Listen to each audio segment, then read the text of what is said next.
sky's not blue.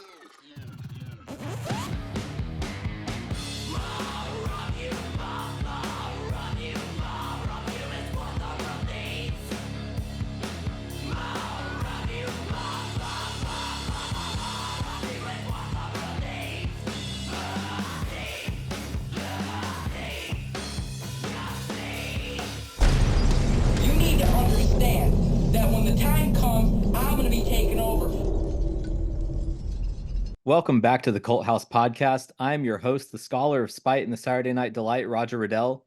Joining me today, he is the vocalist for Cryptopsy, the host of the Vox Hops Podcast, and Canada's foremost appreciator of my skills as an enunciation savant, Matt McGachy. How you doing today, Matt? I'm great, Roger. Super stoked to be back. I feel like it's been a while since I've been here. What, we were 2 years ago, hypothetically. I was trying to think about it before I sat down here. Feels good to be back. I remember enjoying my previous experience, so I'm excited for this one. Yeah, it was November 2021, and I feel like we've both probably been up to a lot since then. Life tends to do things to us when you try to never be satisfied and or comfortable. Yeah. Yeah, and so I guess, kind of the big thing for you recently has been that Cryptopsy put out its first album in 12 years back in September, as Gomorrah Burns. What's that experience been like for you, just having that out and, getting more music out there? It's been great. We have, Cryptopsy, we're a band that tends to take, and we're trying to change that always, a lot of time between releases, and that's because we digest and we nitpick at everything. But then this time around, you add a global pandemic into it, and being from Montreal, Canada, the restrictions were pretty rough for the first year. And we were like literally in a cabin in the woods when the entire world shut down in 2020. So it took a lot of time to finally get the record together. And then like I finished recording vocals in 2022, June 2022, to get the mix together, to get that all out.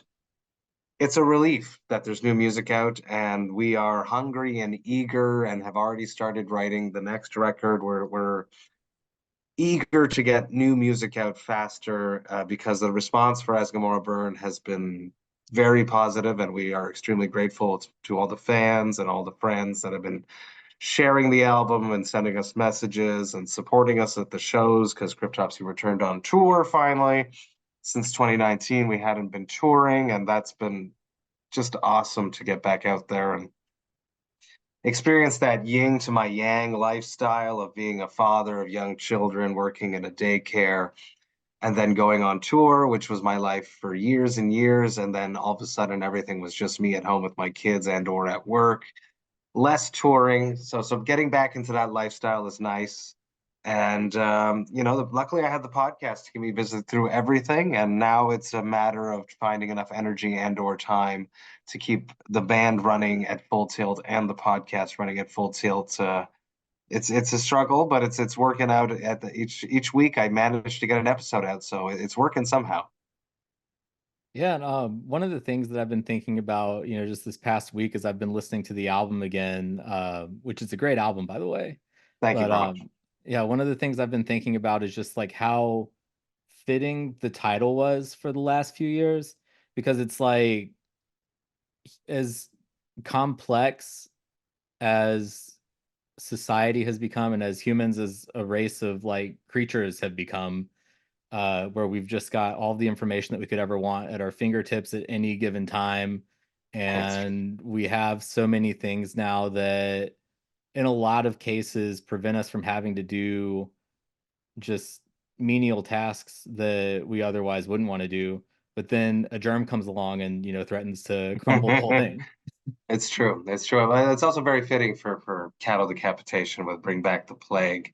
Apparently, they had like huge stickers all over their road cases, and they had to, I guess, like meticulously pick them off as the world was crumbling. But I had the title As Gomorrah Burns for a while before even everything started.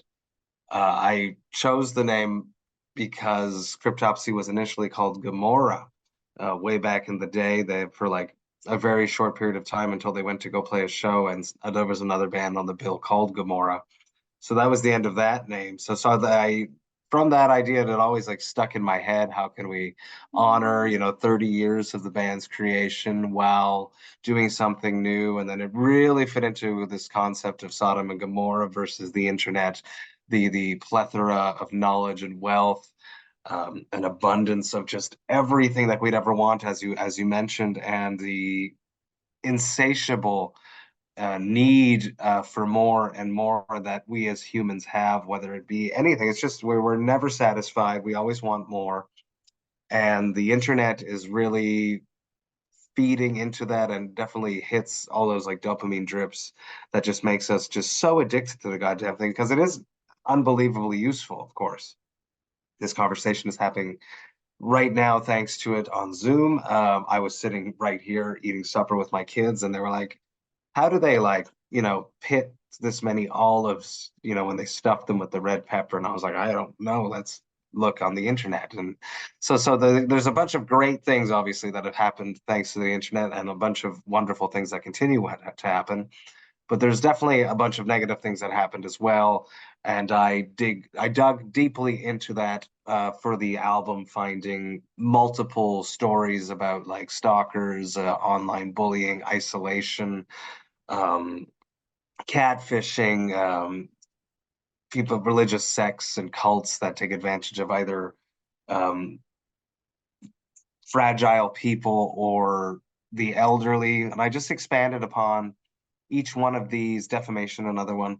And I just messed around and found like true stories, and then took each story and worked with it as a creative writing experiment to create something that's my own, out of respect to the people that suffered because of the internet, and then try to create something cohesive that fit into this concept of Sodom and Gomorrah being in parallel with the internet. And that's where As Gomorrah Burned came from. Yeah, I mean, there's all these cautionary tales kind of along those lines in, myth and fable of various religions over the years. And just kind of like when you think about it, we do have all this information at our fingertips, but at the same time, like, I think every now and then about whether or not it's all evolved at a rate faster than humanity's ability to process having that much information at their fingertips has evolved. Because, like, I'll talk to my mom every now and then, for example, and she's just like, "Oh, the world's so much worse now than it was when I was a kid." And I was like, "It's not any worse than it was when you were a kid. You just know everything that happens anywhere, anytime." That's true. That's true. That it's.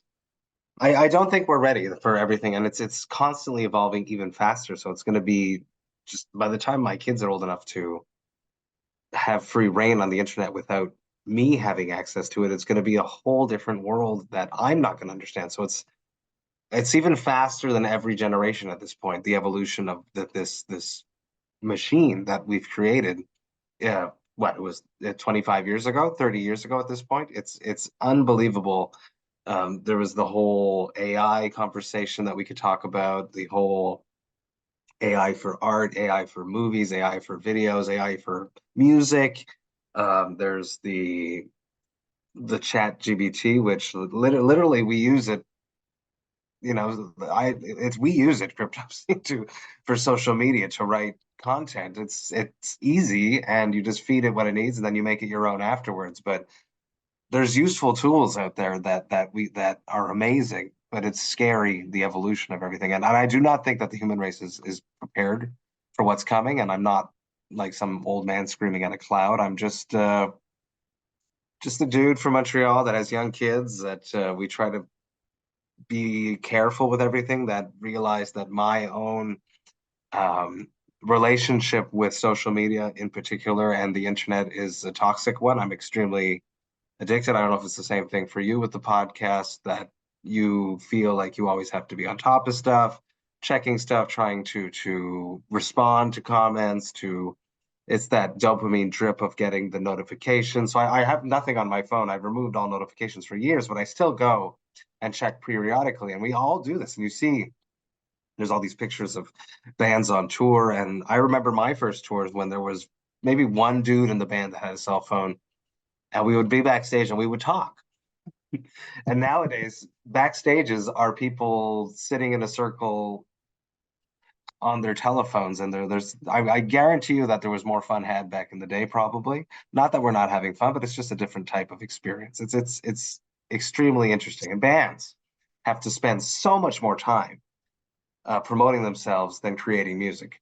And they promote it themselves nowadays using social media. And if you don't have, let's say, the financial means or someone in the band to do it, to be out on the road with you, taking pictures of you throughout the entire tour, a social, like a content creator, we could call them, for the band, it becomes that you are missing an opportunity. You are seen as a bit of a dinosaur that you don't have this content.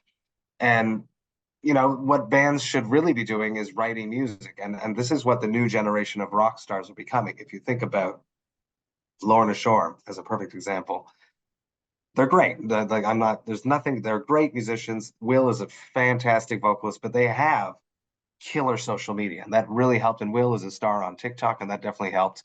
So half the battle of being a good musician is not good enough anymore. You have to also have strong social media and play the game of social media, and that just adds even more to this addiction of being connected, obsessed, and continually involved in a fake universe that's very far from what you're actually sitting in.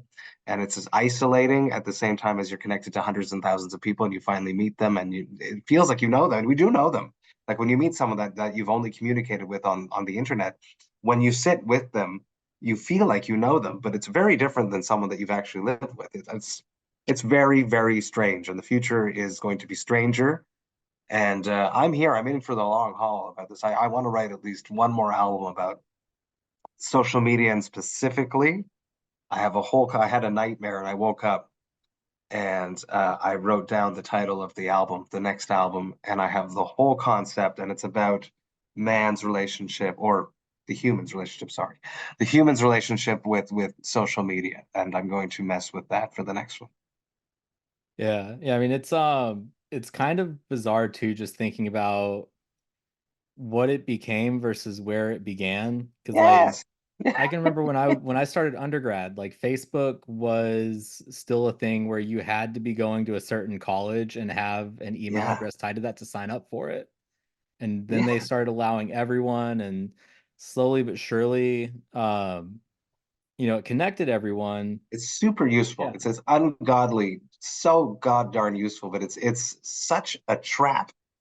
And I was like, with my kids this past weekend, I was like, we are talking about these books that we use in the house. And I was like, look, they're listening to us. It's here. Why would this be here? An ad for the same series of books. Yeah. It's crazy. But then we're like, oh, this is normal. Because it is, but it's crazy. It's crazy. It's really interesting. And who knows where it's going to go? It's going to be something awesome and fun, but extremely scary. And the isolating factors that are potential, dabbling with like the beer media that I do on top of the podcast, and being friends with people that literally make their living taking pictures with beer or with hard liquor at this point, because the beer industry is going in the shitter. Knowing that they're so fucking depressed half the time, and they're taking these pictures and they're so happy in what they portray to the world, and it's crippling isolation. It's unbelievable. It's exciting. We're living in wild times, Roger. I just can't wait to see where everything goes and how it happens.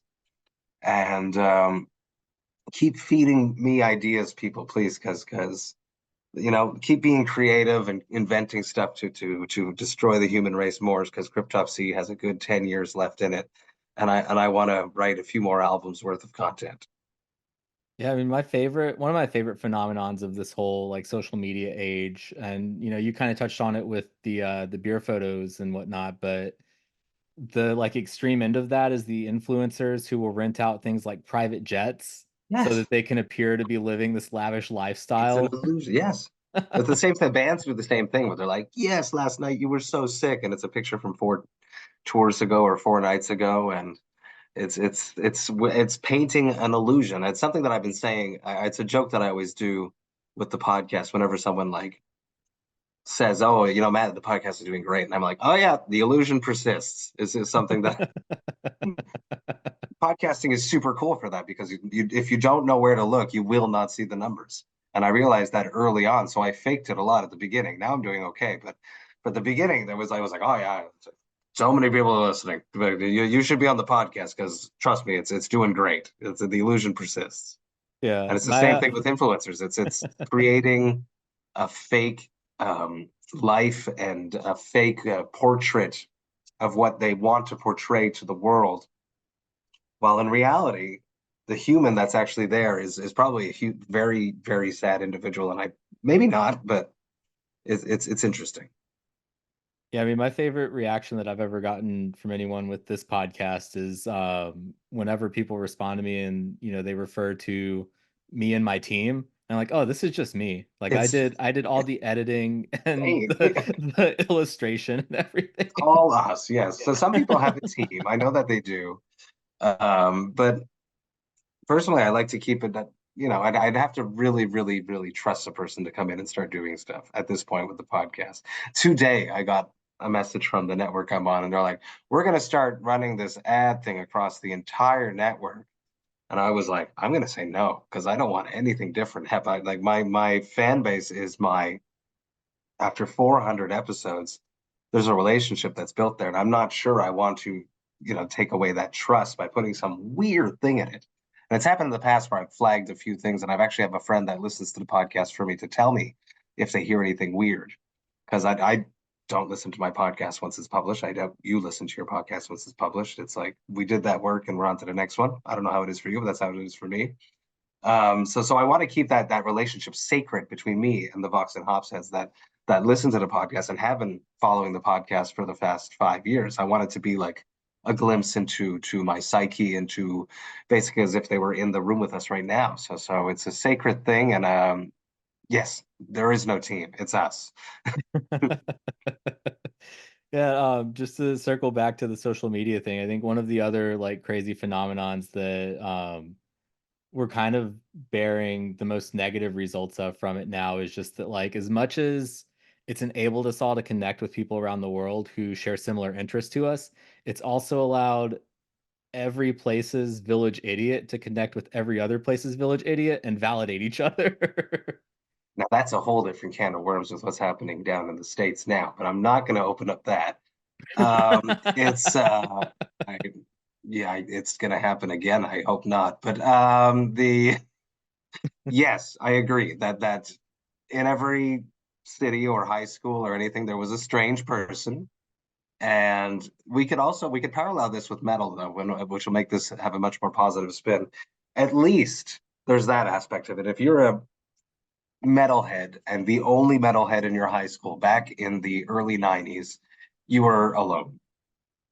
And you would have to listen to your metal by yourself.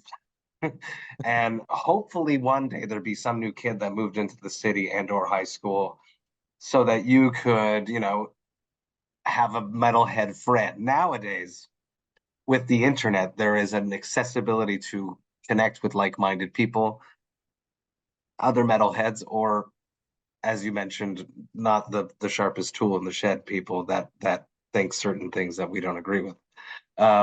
So it's there's a lot of positives and negatives in everything. I took the whole experiment of I love writing concept records because if not, I feel that I don't know what to write about. To just Cryptopsy is not the type of band where I'm gonna like sit there and bare my soul. It's not gonna fit the vibe of the music. It had to be something dark, something not creepy, but like that gave you like a sense of dread. And malaise is the word that I've been using to describe the new vibe in Cryptopsy, such as the last two tracks in Obeisant and Praise of the Filth, that weird, uneasy-esque neurosis approach to dread sounding. And my relationship with the internet, social media in particular, is definitely something that makes me feel that in the pit of my stomach. So I felt comfortable digging into that and portraying these horrible, horrible subject matter in an interesting way, written from the perspective of characters in the story whether it was the victim or the person inflicting the damage, through their like mindset, their psyche, their intellectual quotient, the way that they think, such as Godless Deceiver, Nuclear Blast being awesome, putting out the record. We're extremely wary about us doing a lyric video about a girl getting beaten to death by a group of humans, which is the true story of what happened in Brazil. So I wrote the song from the perspective of the crowd, the horde, that is a crowd mentality, extremely primitive because crowds aren't going to be eloquent, and I had to depict that I don't have any negative feelings towards women. It's really written from a barbaric crowd mentality of what happened in Brazil, where a girl was attacked because there was children being taken in a small village in Brazil, and a local news site on Facebook published a sketch of what this girl looked like, or this woman looked like, the suspect looked like, and they were like, "Oh, that looks like this woman that lives in our city," and the city went and basically lynched her, and then they realized they were wrong. Which I wrote the song very primitively, and Nuclear Blast was worried about that. It would be badly interpreted. Luckily, no backlash came, but it was smart of them and smart of me to agree to put a disclaimer of what the song is about, and it's not my personal feelings towards or advocating anyone to do anything such as that, because that is the farthest thing from when I do something like this. It's like a horror movie. People that make horror movies don't want their movies to be reenacted. It's meant to be an experience. It's meant to be something that fits the thematic of the movie, of the song, and that definitely did. Yeah, and when it comes to that sort of subject matter, like it is kind of like commonplace in metal to explore those darker sides of human impulses. So, like, I guess sort of like what's the thought process when it comes to that? Because like Slayer writes Angel of Death, and they're not really trying to glorify Mingala. No, You no, know? exactly. No. For myself, it's like I find a story that works, and then I literally just sit there and I just hash out a first draft of not even fitting it to the music, just smashing out um, a perspective. This side around, I really wanted it to read as if it was written on a blog or something, as if it was posted on the internet. So most of the songs are written like that. And then I always like to have like a finale that it feels like there's a twist, or my M. Night Shyamalan, however you pronounce that poor man's name, I'm sorry, twist at the end of a song. That's when I know I'm finished. And then I'm very loose about everything. And then me and Chris, the guitarist, producer, we work together to piece everything together. But I am the farthest thing from an aggressive person. I use this, it's very like a creative writing process of finding a topic and expanding upon it. Chris likes things to be very brutal. The first few albums I wrote for, he wanted me to be meaner, to like a more, because Lord Worm wrote arguably some of the best death metal lyrics in the world, and Mike did a goddamn fine job too. So for me to follow up that, it took me a few years to get the lyrical chops up to standards for Cryptopsy. And I think touring None So Vile really helped me comprehend the lyrical um, themes and lyrical style and phrasing of what works for Cryptopsy. Yeah. Yeah, I mean it's just going off of your point earlier that like, people don't make horror movies to see them reenacted. I was just kind of thinking like, what if a band like Cannibal Corpse was actually like intentionally writing their And that would be songs to be now that's a horror movie I want to see. What if we make a horror movie about a band that writes horrible things, but in the music there's something that like creates like a psychotic trance, and then that person reenacts the song. Now that's a Sounds movie. like a concept album. It's a that could be like a death metal rock opera. There you go. I used to want to do that back in the day, but it cost too much. Yeah. Yeah. Yeah, I mean, I don't I wonder how much it would cost to do just like a low budget version of that, just given how much like high end video technology is like actually in a phone now. That's true. No, you're 100% right. It'll be much less because I had the idea back in the, I think it was early 2000s to do something like that. But nowadays it's with AI, you can get around with a bunch of stuff. It's you're hitting good points here, Roger. We could Yeah. do it eventually. We need like a great vocalist though. I guess it could be anyone, but back in the day I wanted to get like real artists to be in it, but you kind of it's too expensive to ask Maynard to take time off from Tool and making wine to come be in my rock opera. It's like, Yeah. yeah. Yeah, no, it would be pretty wild to see that happen though. Like That Mike kind Patton and Maynard in a of rock opera. I'm in. I would watch it. yeah. I would. There was one that was pretty close. It was horrible though. It was called Repo Man. I don't know if you watched this. The genetic Mhm. opera, with Paris Hilton in it for some reason. Some of those songs were banging. Yeah, it could have been heavier, but it sort of fit the idea of not necessarily the storyline, but the idea of what I wanted to accomplish. Yeah. I mean, that's really kind of hard to pull off too, because like a concept album on its own is a challenging prospect, just musically. But then writing it to fit a movie, um, Yeah, no, it's yeah. crazy. And like and another thing that I did this once and I regretted it, and it wasn't with Cryptopsy. It was this project I had after the Unspoken King, a rock band called The Era of, and I wrote a book of short stories to go along with the music. And I Googled the average reading pace for humans, and I wrote that many words per song. And I accomplished it and I did it. But you write a story, and then all of a sudden you're like, wow, this song, it shouldn't be number two anymore. It should be number nine, and it just totally screws up your storyline there, guys. And I fought for it, and eventually they agreed with me. But since then I've decided that if I'm ever doing a concept album, there's no like story arc. It's just going to be like an umbrella concept, and multiple things fall in because I know what other bandmates do. They like to change song orders. Yeah, and then you also have like the times that bands will try to make a rock opera after the fact with like all the music that they've already made in the past. Yeah. I don't Like know if I, that's what you're talking about, that Dream Through album, because that was goddamn horrible. well, They, did you they, ever see the Metallica Through the Never? I did. Yes, I Like did. I, Yeah, I got what they were trying to do with it, but it just didn't really work, even though the sound mix on all those live tracks was great. it was. Yeah, they filmed some of that in Montreal, in Edmonton or something. Oh, Montreal too, man. I think maybe. yeah, I think I vaguely remember seeing that in like the Like credits Edmonton, of the movie. Calgary, Yeah. because when like the disasters happen when they're on stage, it was like I remember seeing like on socials, like on socials. Yes, because I'm addicted. That I'm a complete hypocrite. Don't look at your phones. Let me look at my phone. But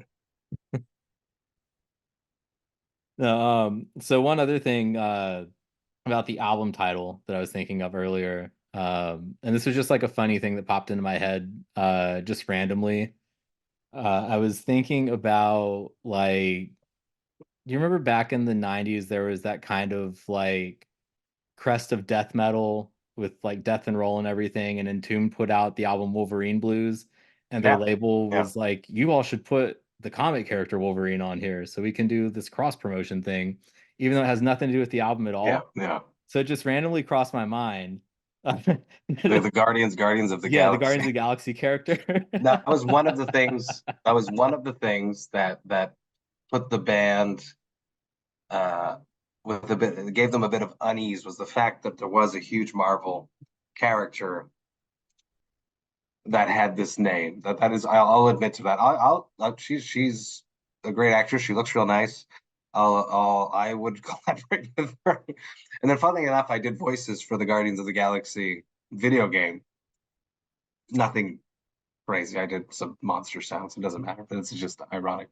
The one thing though about the album title, and Chris, our producer guitarist, is like really the ultimate hater. So he likes to find things that the fans will make fun of before they make fun of them, and then we don't do that, because his brain like thinks like a hater. And he realized like way later we had submitted the album, everything was done, as gonorrhea burns, and he's like, "Fuck, I didn't think about that," and he was like sincerely worried. And now that I'm saying it, everyone's gonna start saying it, but it hasn't come around yet. Yeah, no, I mean, it could also, with like a slight tweak, be a concept album about kaiju, and it could be As Gamera Burns. There you go. Hell yes.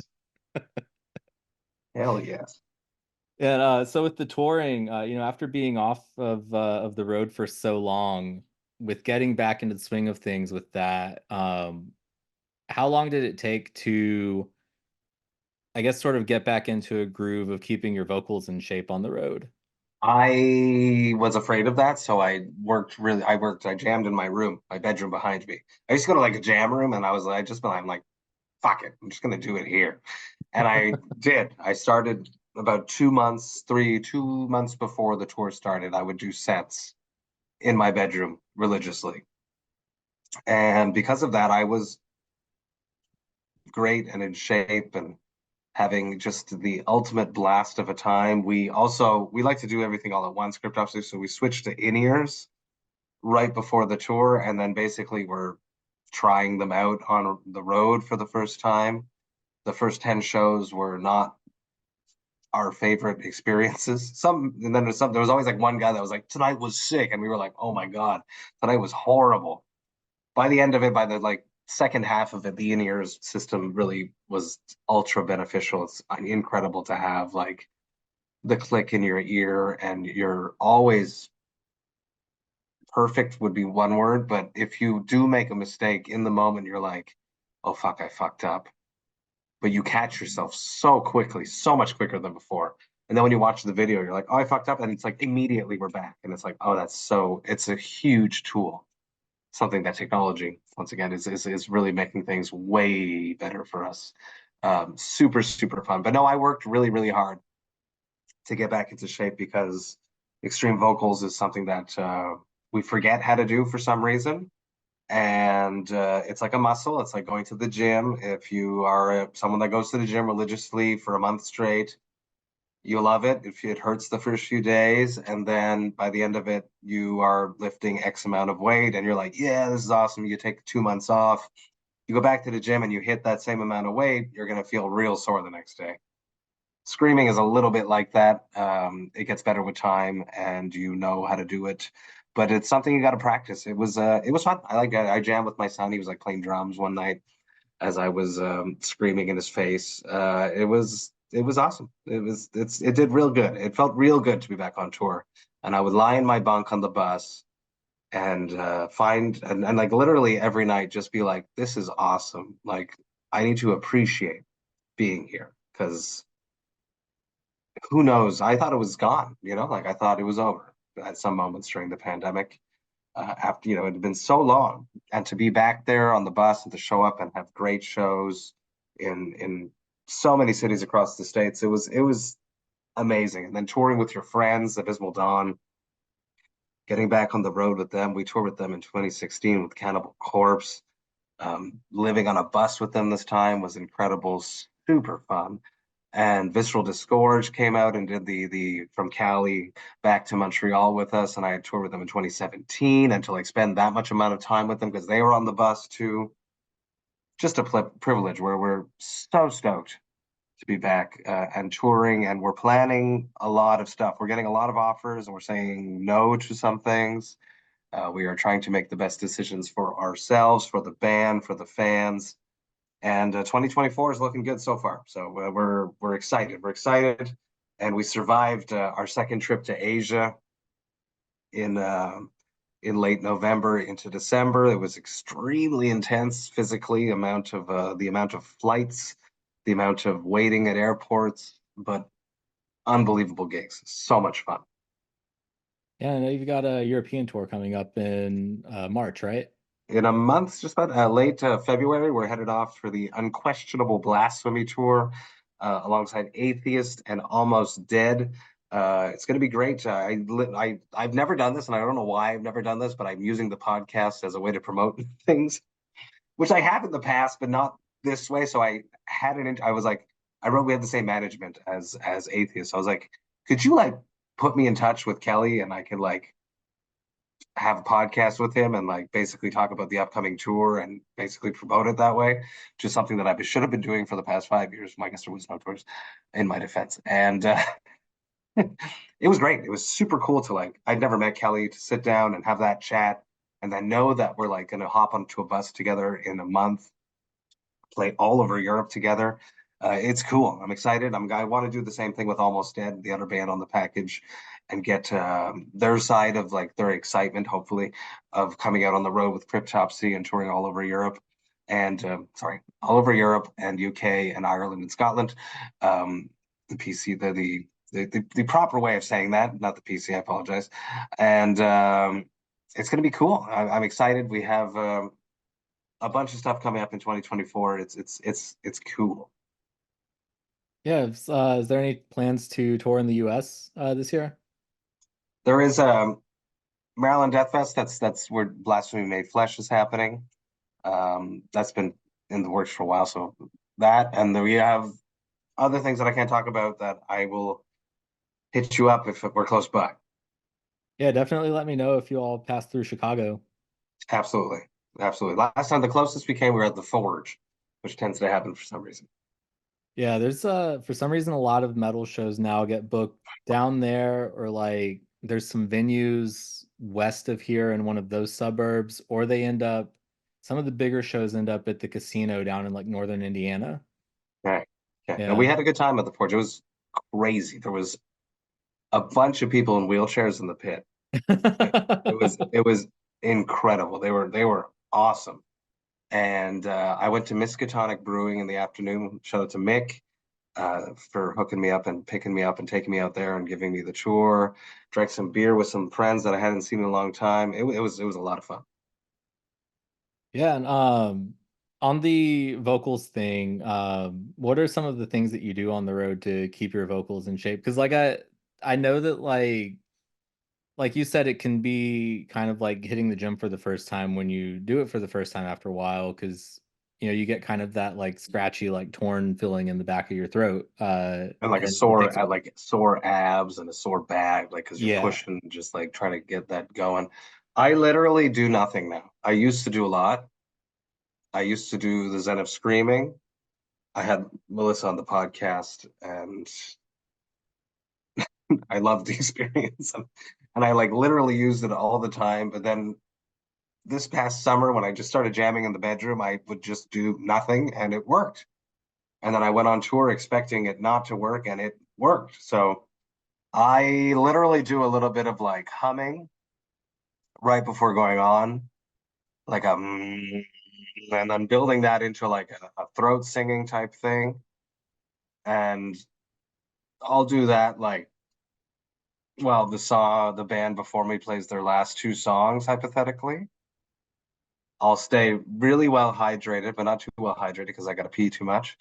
And I played the track, the show. There was in Portland. We went, and I drank a few beers. I go out to breweries and have some beers and loosen up, but not too much because beer dehydrates you a lot. And I felt that in Portland. I was on stage and I was like, I think I didn't drink enough water today to balance out the dehydration factor. Because apparently John Keeble had told me this from Warbringer. Is that it? Warbringer. That makes sense, right? John Keeble, Yeah. Warbringer. That the vocal cords are one of the first things to dehydrate actually in the human body. So I stay well hydrated. I do a little bit of like deep humming into throat singing, and it's on. It's just, that's it. Yeah, and along with the new Cryptopsy, you've also got a guest spot on Aborted's new album. Mm-hmm. How did that come about? Sven actually came out to our show in Denver. Maybe he had written me before that. No, he had written me before that, and then he came out to Denver. I toured with Aborted. My first US tour was with Aborted back in 2008. I've known Sven for a very long time. He's always been super cool. We did two Hell Over tours together, Hell Over Europe and Hell Over North America back in 2019. 2018 and 2019, and we got along just amazingly. I've had him on the podcast. He's just a sweetheart. He just hit me up. It was he he had to have 10 guests. I imagine I wasn't on the top of the list, but I still am happy that I got on the I got on. No, I'm joking. When we did a Hell Over North America, he asked me to do a song with him every night, which is a song that the Grimo from Cytotoxin was doing in Europe with them. And it's his song. He's the guest vocalist on the album, on the track. So we really felt like our voices worked super well together. A lot of people told us that. Their sound man had told us that. Their light guy, the band really liked the way our voices melded together. And they released like other stuff, and I always like teased them to invite me. So I imagine that my persistence paid off. But he came out. I was hoping to go do it while we were in Denver, but they weren't at that level or at that. He had just started vocals or something. So he literally just sent me like his version of the track, and I went to Chris's house, Chris's studio actually that time, and I smashed it out in like 15 minutes. It was very easy. It was fun. I'm honored to be a part of it. I think it's a daunting endeavor for him to find that many guests on each track. It is a genius social media marketing move to have, you release an album, there's the 5 members of the band promoting it, there's the label, there's the management, and then there's 10 more people and 10 more branches of, their bands sharing it, their band members sharing it, their labels sharing it. It's like this spider web of everyone saying, hey, look, the Vault of Horrors is coming. And they're always very smart with their merchandise. He was like, what's your address? And I was expecting a CD. And he sent me that. It's like a Rubik's Cube of their new thing that they're doing. They always come up with these smart social media, like little things that you could share on social media that looks cool and everyone's going to want and like. I love when bands go the extra mile with stuff like that. Even to like before mostly everything went digital, and there's still some bands that do this, but down to like the packaging of an album or a CD when it's just something that's unique and stands out, even if it's just like the kind of paper used in the booklet or, just things like that. I think it's awesome. And if a band has that relationship with their label, that they will go and invest the extra mile for them because they know that the band, their fans and their community will appreciate that and it's worth the investment. I think it's awesome. And tell me about the pit culture with Metal Injection. That was cool. That's a project that's wrapping up right now. I wish I gave it more attention. Well, I'll start with that. I've toured across the globe, and people always ask me, Matt, what is your favorite place to play? And I always say it's the same everywhere. It's you go to Japan, you go to South America, you go to Montreal, mosh pits are the same. People react to extreme music in the same way, no matter where it is. It's incredible how it happens like that. So I wanted to educate the world about what happens in mosh pits, because a lot of people think mosh pits are extremely violent and intense, which they are, but it's actually there's a lot of love and community that happens in a mosh pit. Not always, but the majority of the mosh pits that I've witnessed are filled with a sense of camaraderie and taking care of one another in an aggressive manner. It's like you're engaging in a social ritual that you understand that there's some risk, and it's just something that it's a risk you're willing to take to have that visceral experience. So I hit up Frank from Metal Injection, shout out to Frank, he's awesome, and asked him to present the project because they are one of the biggest metal news media sites on the planet. So I wanted to have someone like that associated to the project. What's more metal than Metal Injection? And then I had Yakima Chief Hops, so shout out to Luc, who I'm having a meeting with tomorrow for another project, for hooking up all the breweries with a lot of free hops for being a part of the project. And I teamed up with 30 breweries from across the globe, from Japan to Australia to Mexico to Denmark to France to Cyprus to Italy to just all over the place, Canada, the States. And I released 30 beers all named different mosh pit moves or things that happen in mosh pits, such as Wall of Death, circle pit, headbang, breakdown, whiplash. The list goes on and on. There's 30 beers out there. I used this artwork. It was a picture that was taken here in Montreal at Heavy Montreal from Susan Moss, who I love. She takes a bunch of amazing pictures, and I used her picture to be the can art. It was an awesome project. It was, I wish I gave it like more attention, because like I'd find myself like beers come out and I just make a post about it. I feel like I could have done more content with it, but with Cryptopsy coming back like in full fledged, the podcast running, this project, doing another beer project called Haze Wars, being a father of two, working full time, sometimes things slip through the cracks. And I did my best with culture, but I don't think that I excelled at it. But the idea was cool, and I'm proud of it. And everyone released their beers, and everyone seemed to be really happy. We're waiting for one more beer to be released from Ribald Brewing, which is in California, and that should be coming out very soon, because they brewed it like a few weeks ago, so it should be getting canned, if not this week, then soon. Yeah, and, do you feel like the project was kind of like a spiritual successor to Brutal North America? It was a little bit, yes, because I connected with so many of the same breweries. Removing the band aspect from it made things easier, because the more cooks in the kitchen always makes a project more difficult. It always just adds a level of complexity to any project. So I liked Brutal North America, and I've sort of transformed that into my brutal events, where I have shows here in Montreal. I've done it in Winnipeg as well, where there's the killer craft beers get dragged into the venue, and they only sell good beers at the shows.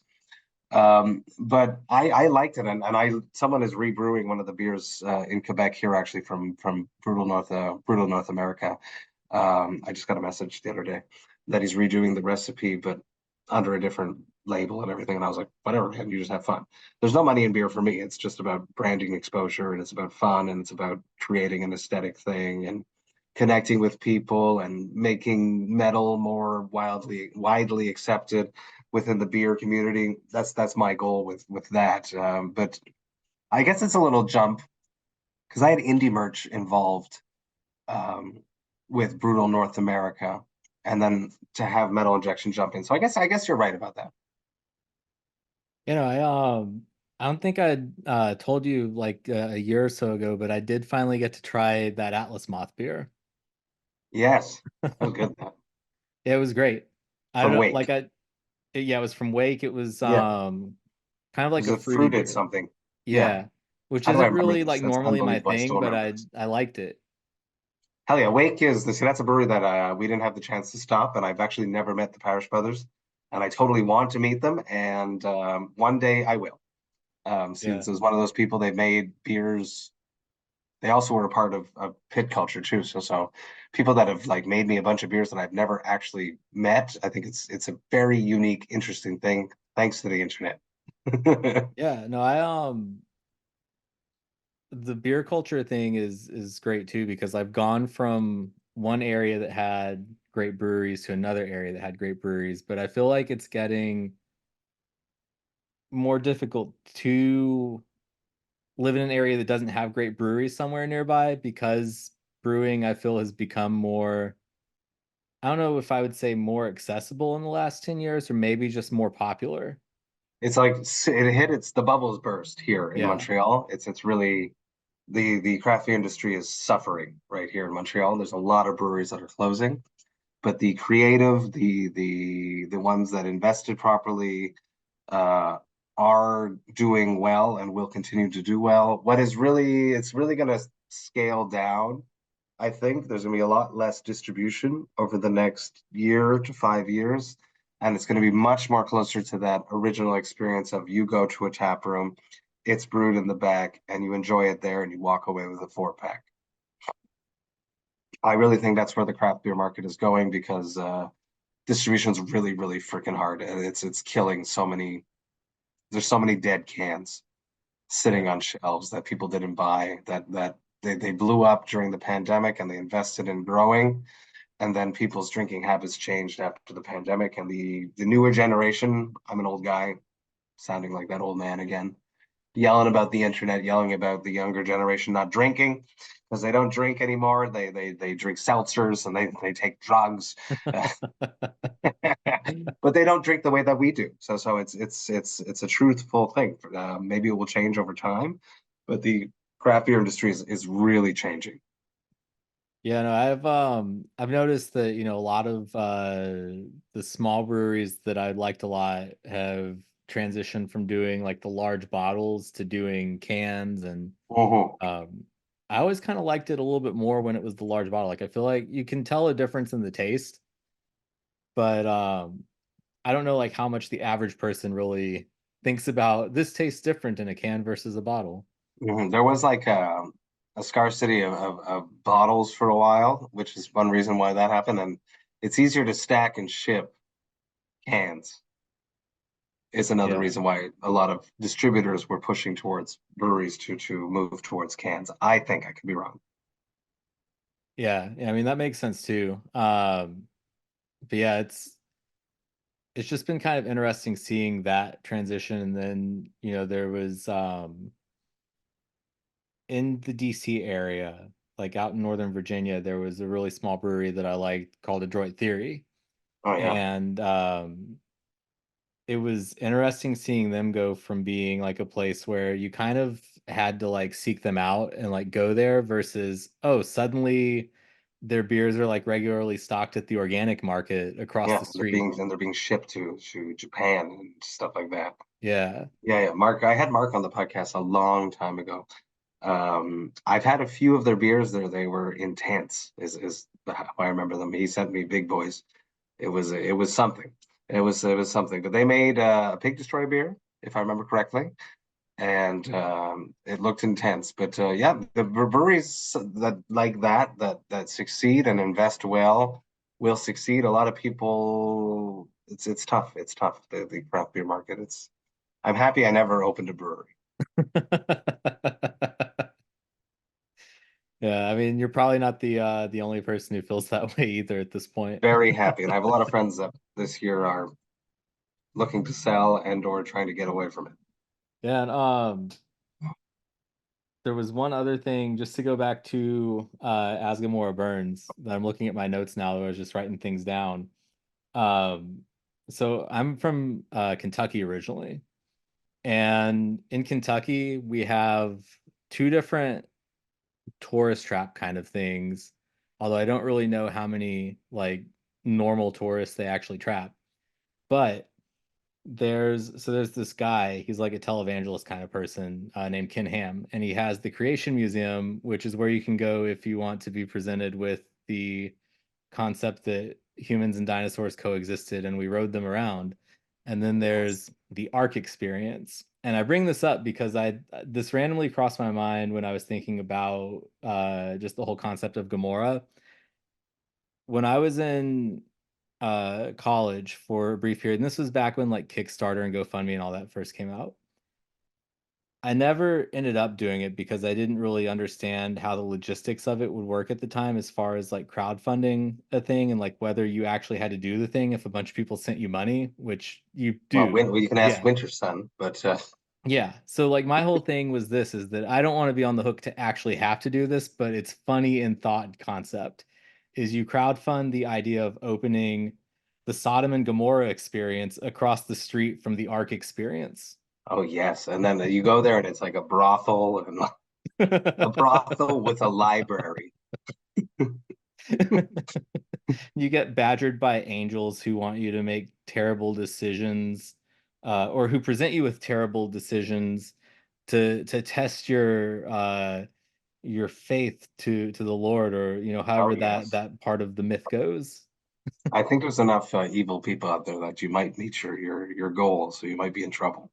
Yeah, I mean, and that's the other problem with it too, is like, at the end of the day, you raise the funds for this, you actually go through with it, and then you You have start a to second. No, wait, that's Winter Sun again. Sorry.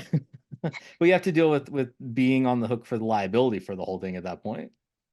Correct. Correct. So I like the idea, but the follow through would be a bit difficult. But you would have to, and you do, and I've joked about it twice already. But Winter Sun did do that. They did a Kickstarter, and they got lots of. That's the month. I feel like it's Winter Sun. I feel like I'm saying the right band name. And they accomplished their goal by like way more, and then they never released an album. And then they announced this month that they are going to release the album, but they need another crowdfund to do more things. I feel like I'm saying that. And if I'm saying the wrong band name, people will write in the comments and say it's this band, man. But that happened this month. Yeah, there's been a few similar things like that over the years. Like I know about a decade ago, there was the whole Knockmistium thing where Blake was ripping people off, promising them merch that never got sent in exchange for the money over PayPal. So God damn. yeah, Be a nice person, people. Follow through with what you do. Yeah. Be Canadian. No, I'm joking. So last time that we talked, we went off on a tangent about new metal as well, because yes. we had both been new metal kids. Still a new metal child. One thing that I was thinking about since then, because the one time that I do go back and listen to older episodes is if I'm going to have a repeat guest on, just so that I can sort of refresh on what we discussed the last time. I do the same. Yeah, and so ask that same question. We had talked about Korn and just like their place compared to like all the other new metal bands that were still around, and how they felt maybe a little bit more creatively stagnant at times. Sure. But about a month or so ago, I got curious. I was like, I'm gonna listen to whatever their like most recent album was. It's good. It's like super good. It's Korn doing Alice in Chains almost. There's moments, but that last track is great. Yeah. It brings back the scat. It was great. Yeah. I think they hit something on the last one. I think probably last time we spoke, I had mentioned that comparing Slipknot and Korn, they tend to release the same year, and the previous releases, Slipknot was more interesting, whereas this time around, Korn was more interesting. It's funny how that flip-flop happened, but it's all the power to them. They're still releasing music after 30 plus years, just about 30 years, 25 years. It's interesting. It's cool. New metal is something interesting. It's unbelievable. I had to watch the fact that the bands that I grew up loving are now the headliners of like, is it Wacken? Is Korn headlining Wacken? It's crazy. Yeah. It's great. This resurgence. Limp Bizkit. That new Limp Bizkit's not bad. There's like 2 good songs, 3 good songs. But those 2 good songs are really good songs. It's interesting. And then there's a lot of these newer bands that are just feeding off of this new metal hype and interesting. And I got pitched today or something from some label to do the newest thing in new metal. I don't understand. It's interesting, but it's nostalgia is hard and it sells hard. And would I have gone to Sick New World if it was in Montreal? Hell fucking yes. I totally would have been there. Yeah. I want to see Cold Chamber live again. I didn't even like them that much back in the day, but I found myself watching their videos on YouTube throughout the summer for some reason.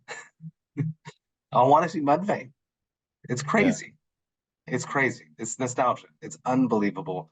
And then there's all the kids that grew up with their parents blaring in the background that are writing their own music now, influenced by that with their own spin on it, with a lot more genre bending, even more genre bending, with more whatever is popular in the rap scene being dragged into heavy music now. It's interesting. We'll see how long it goes. I'm not sure if ska is going to have to come back. I don't know. You don't know. Green Day just had a freaking comeback. It's unbelievable. Yeah, no, I mean, you mentioned Mudvayne, and like the one time that I ever saw them was 2005 on the Ozfest when they were in that spot like right below Sabbath and Maiden. But at that point, like it was, I think they were on like their 3rd album at the time, and they were at the we're not doing the gimmick anymore thing. Yeah, I don't like that. No, I saw them like first album with the bullet, and then when they came back, what did they come back as? With full makeup. They know what people want. Yeah, Yeah, it's like I went to see them and I was like, no, I wanted the crazy makeup or like the Yes. aliens or whatever it is that It's you all like are that, doing. that you went to go see Kiss in the 80s, you know, like Yeah. where's the makeup? What's going on? What did I fall in love with? Yeah. I mean, in some cases with Kiss, like they're practically doing you a service by coming out in the makeup. If I could tour until that age and make the amount of money that they do, I would do the same. Yeah. I mean, even when they were younger, I would the do the running same. joke was that women used to tell Gene to put the makeup back on. Yeah, exactly. I would do the same. They've done some things right in their career, so Yeah. they made a disco beat metal somehow. And that is actually one of my favorite albums of theirs is the disco album Oh Dynasty. yeah, Like I it I just should listen to it more. I like yeah. only know that song, so I should definitely. I haven't gone deep into Kiss. I'll admit to that. I know what plays on the hits, let's say, but I'm not like a Kiss connoisseur. And it's funny because the amount of people I've interviewed, especially older musicians, and a lot of them their first like love was Kiss. Where do they get into extreme like strange music, heavier music? Kiss is always that, always. Yeah. Yeah, I mean they just had that whole presentation that kind of, kicked off a satanic panic of its own in the 70s. And Hmm. they did the little gimmicks like the Marvel comic where they put a vial Hmm. of their blood into the ink. And sometimes, see, they did that. Whereas nowadays we have to have a photographer on tour with us. So I guess their way was more expensive, maybe, Yeah. but they had laid more label support and sold more records. So I don't know. It's a hard balance. Yeah, I mean they existed at a time before companies convinced everyone that you don't need to own the media that you enjoy. It will be Yes, available to stream anytime yes, that you like, unless your internet goes out. yes. Which made such a difficult year for me last year. I was like, "What is my top albums of the year?" And I'm like, "I don't know. What did I listen to?" And I had to go back and like look, and I was like, "Oh yeah, I like that. Why did I stop listening to it?" I was like, "Oh yeah, because I changed phones and my phone didn't like download all the albums that I liked." I'm like, oh yeah, I like that album too. It was a it was interesting. So our relationship with not holding a physical piece of something is something that's really changed a human's relationship with something, which is another thing that technology and the internet has brought to us. Yeah, I mean, one upside to doing this podcast, and I assume you've probably found this as well, is that when I hit this point last year where more publicists were reaching out to me and like offering me interviews, I was getting exposed more to music that I ended up liking a lot that I might not have otherwise ever checked out. Totally true. Totally true. It's cool to like sit there and just have like a conversation with someone and you don't even know what their band sounds like until 20 minutes before you have the conversation. And then you get to know the person. You're like, oh, I know this guy. And then you listen to the record and you appreciate it differently. And then they come through town, and because you know them, because we have a deep conversation with them, you go to the show, then you experience it completely different. It's an awesome thing that happens thanks to the podcast. Yeah, and so I've had you for about an hour now. I don't want to take up your whole evening, but is there anything else that you want to put out there? Um, Cryptopsy's coming on tour. Where there's a bunch of cool stuff coming up in 2024. Up first, we have our Unquestionable Blasphemy tour hitting Europe. Go grab your tickets. If you want, I'm doing a guest list in exchange for craft beer exchange. Just hit me up on Vox and Hops' socials, and I will sort you out with the details. We drink a beer together. You get some guest list spots. We have fun. There's more shows coming. Check out Vox and Hops. Release an episode once a week. Over 400 episodes if I'm on one of my 1 month breaks, which I take every 3 months for mental health reasons. You can peruse the back catalog of 400 episodes. Roger, it was a pleasure. I appreciate it. And check out for my beers. There's beers that pop up here and there every once in a while. The next big beer project is going to be here in Quebec, called Haze Wars, where I pin breweries head to head to create the best IPA with a particular hop from Yakima Chief Hops. That's about it. Roger, thank you. Yeah, thanks again, Matt. I appreciate you.